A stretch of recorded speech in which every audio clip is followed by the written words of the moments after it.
This video is looking at working out what the question is asking, and we're looking at the film Strictly Ballroom. So here's the whole essay. If you want to remind yourself of where we're headed, you can pause that now and read it to yourself. And here we're actually breaking down the question. As you can see, my animations aren't quite in order, but that's okay. So we're working out what the question is actually asking of us so that our plan is very structured and addresses the question, sticks to the question, doesn't veer off on a tangent. So remember that whenever the word describe is there, you don't need to worry too much about that. Your examples become your description. That's how we write our essays. The next keywords of this, and sorry there's no highlighting, is first impressions of a character. So we are wanting to think about when we first see them, what do we think that they are going to be like for the remainder of the film?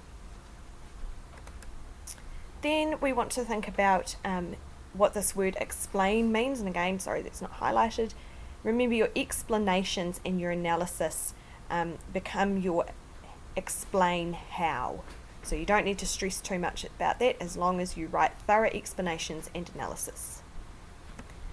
The next part, is how did they actually change? So it says there, explain how your understanding of the character developed or changed throughout the text.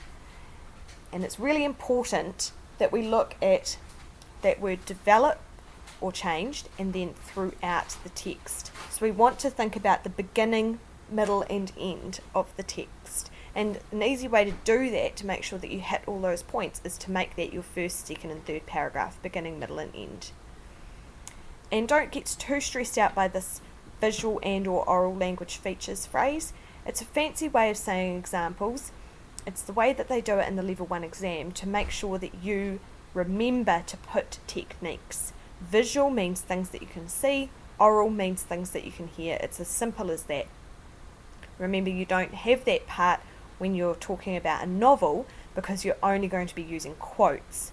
So they basically put this in here when you're doing your film essay to remind you that they want to see things like costume, sound effects, music, dialogue, setting, colour, symbolism, a range of different techniques.